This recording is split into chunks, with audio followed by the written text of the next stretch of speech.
we turn off the sevoflurane, and the fresh gas flows are not increased. So you keep the fresh gas flow at the same concentration. So whatever sevoflurane that is remaining in the circuit would be acting till the procedure lasts. So this technique is called as posting. Now this was a very small child posted for a hip spica. It is not a very painful procedure. So we have done an overpressure induction in this child.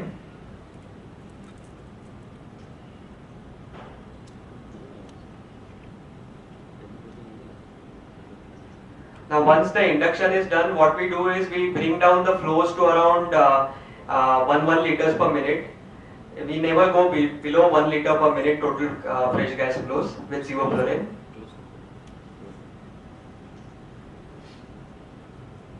The flows in this case are reduced to 0.5. We have tied our mask.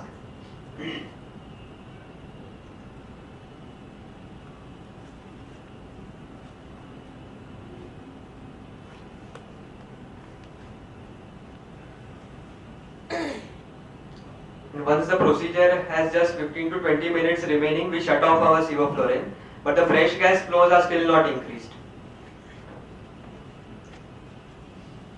So as you can see, the ETCO right now was around 4. The surgeon is doing the hip spica. This is around 5 minutes into the procedure. The end-tidal sevoflurane has come down to around 1.8. Now this is 10 minutes into the procedure. The end-tidal sevoflurane now is around 1.5.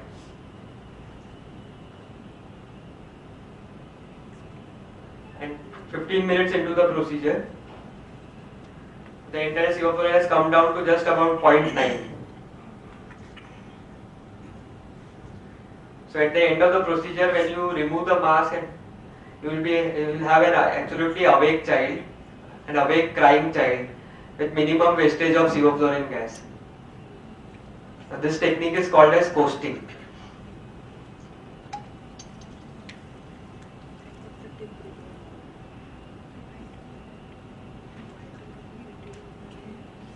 The child is awake and crying.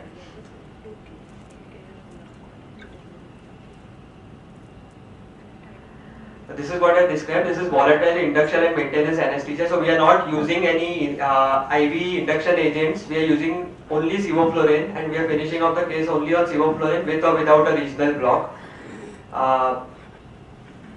For awareness, a minimum dial concentration of 1.5% is necessary. This is what the company recommends. We do go down to around 0.6, 0.8 whenever a good regional block has been given. When you have a good regional block, I don't think awareness is a big issue there. For maintenance, generally for increasing the depth of anesthesia, what you can do is you can increase the fresh gas flow. Suppose if you are at fresh gas flow total 1 liter per minute and you have some incision response or something, and you are doing the case only on sevoflurane. So you can increase the fresh gas flow to 3 liters per minute, and you can increase the dial concentration to 8%. This is something called as the sevobolus. In sevobolus, you give 8% sevoflurane with an increased fresh gas flow at 6 liters per minute for around 30 to 45 seconds. So with that will take care of your incision response. Now why sevoflurane? Sevoflurane gives you a lot of flexibility. It decreases the opioid requirements, which is not the case with propofol. The recovery is much faster. Then in neonates, sevoflurane is undoubtedly the best agent because propofol is still doubtful, although we still use propofol. But especially in preterm neonates, sevoflurane is still the best induction agent. Now this is a meta-analysis done in 2012. This is a meta-analysis of 10 studies which includes 729 participants. They have compared overpressure induction versus your traditional tidal volume induction. What they have said is the respiratory complication rate is similar, but the inductions are much faster with your overpressure inductions. This is an Indian study where they have compared tidal volume induction versus overpressure induction. It is done in a total of 100 patients. What they have seen is the induction time with overpressure inductions was around 75 seconds versus 135 seconds for tidal volume inductions.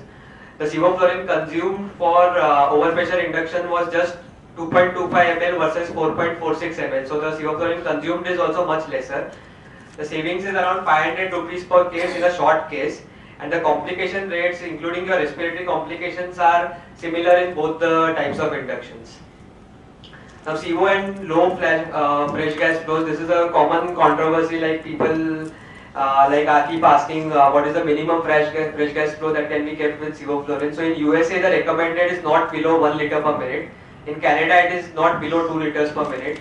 UK and Europe doesn't have any recommendations, and Australia, the recommendation is not below 2 liters per minute. In India, there are no recommendations, but considering this recommendation, we never go below 1 liter per minute. Sevoflurane compound A formation is more with bara-lime. It is rarely seen with the soda lime that we use, and most of the studies are seen in rats. So in human, the concentrations never exceed the toxic dose of 150 ppm. So compound A is not an issue with sevoflurane. So my take-home message is, whatever you do with sevoflurane induction, you should always know your depth of anesthesia. Like the patient should be in the right plane of anesthesia during the procedure. Like whenever you are breaking the child for the first time, he should be very deep to prevent a laryngoscopy. Thank you. That was really an influential talk. You'll remember the taste for the whole day.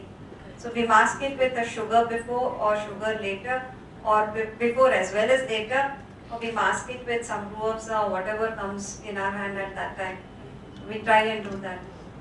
You are giving only midazolam or midazolam with ketamine? Midazolam plus ketamine also can be given, but Ankit has used midazolam orally in a dose of 0.75 to 1 milligram, even 0.5 is recommended.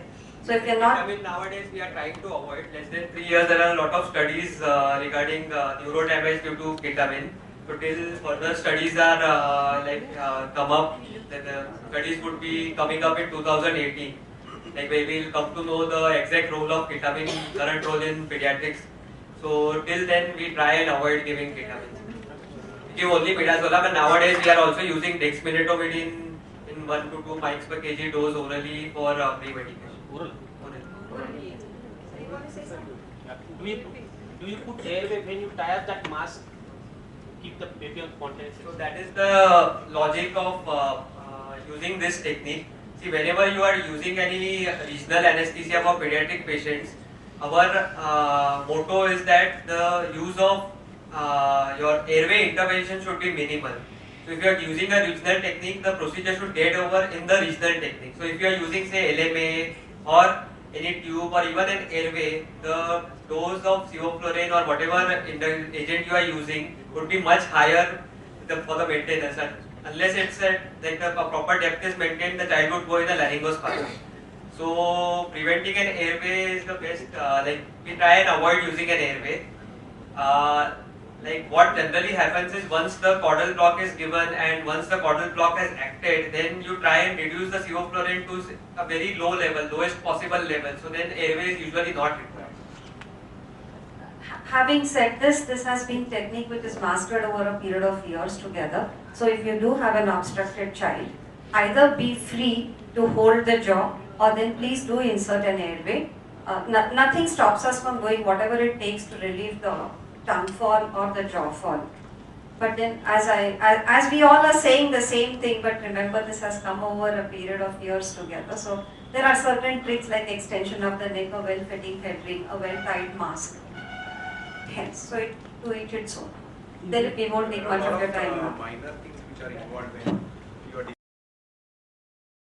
well-known versatile anesthetist, and actually he is also from Nasik. He is Nasikite. Presently, he is the director of Children Anesthesia Services in Mumbai. He is well known as a CAS group.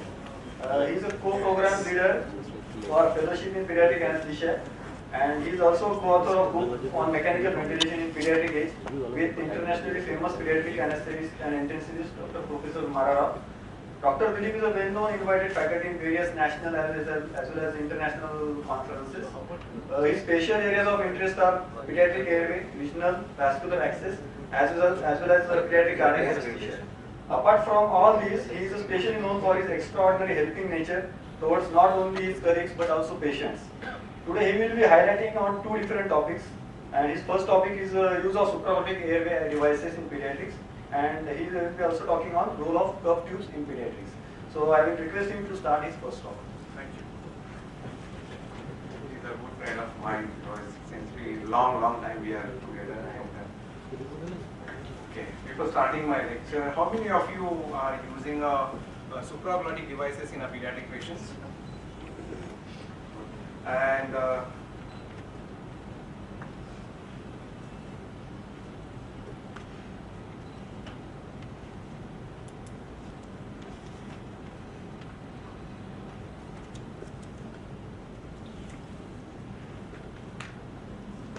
are a lot of, if you see, there is a lot of evolution in supraglottic airway devices also. And if you see over the period, last 30 years, it has been various changes into the supraglottic airway devices, which initially when we had a first generation, then second generation supraglottic airway devices which has come. And what we say, I can say that lots of variations and newer devices which have come into our clinical practice. And today I'm going to talk about a few things and how we can apply clinically into our practice. Apart from the induction, there are other things where, yeah, and even today I usually think about, is it, since the supraglottic devices are available, is it really needed for an intubation? The endotracheal tubes are needed. So there are a few things I'm going to highlight and which supraglottic airway devices which we can use in a clinical scenario, and some video demonstration of the few supraglottic airway devices I want to talk about.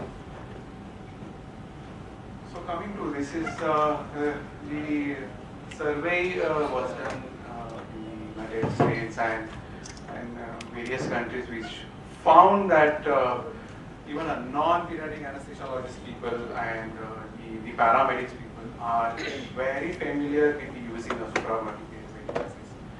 I will talk about yesterday instead, because we had yesterday orthopedic workshop, live regional, so I was there to give anesthetize the patient in Jupiter Hospital.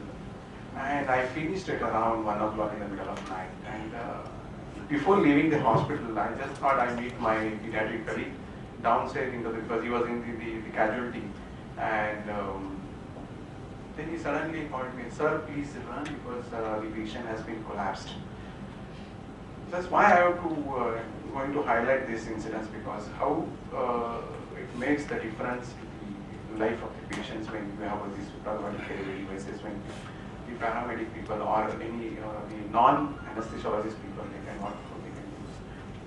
Suddenly I started CPR, and in our casualty we have a supraglottic airway devices, LMS, which are available. And I made sure that in all our pediatric department, even in ICU and critical care, wherever we have a supraglottic airway devices which are available. And then I started, it's very difficult because I'm a pediatric and last 16 years I'm practicing only pediatric anesthesia. And yesterday, that 50-year-old lady, he said, "Sir, please just help." And I started a CPR. And I told him, so he said, "It's very difficult intubation." I said, "Just remove the LMA and insert it. We could save that lady." And the morning only when I was leaving for the Nasik, and then the resident called me, said the patient is fine, we extubated, and this is how the supraglottic devices which really helps.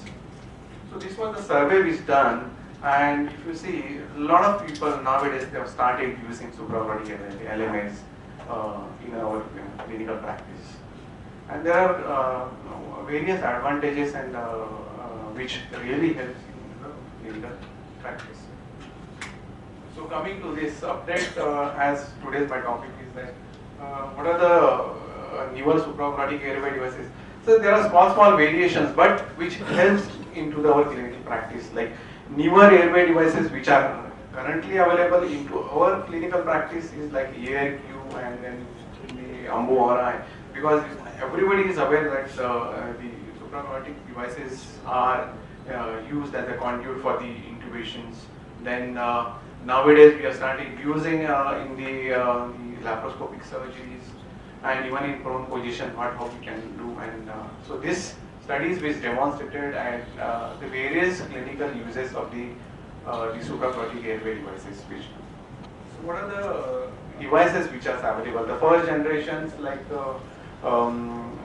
what we have a classical laryngeal mask airway, and there are other which have got a lot of advantages over the first generation devices like iGel. We are commonly using, then Supreme LMS and flexible elements, and I'm going to highlight about how it has changed our practice regarding the ERQ, which is a really good intubating scopes, and I'm going to demonstrate how we do the intubations with the ERQ supraglottic airway device.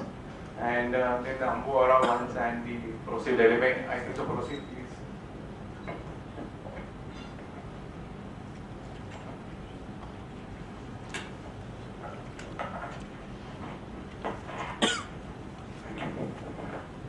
So Proceed. So everybody, I think so commonly, a lot of people they are aware about how the Proceed element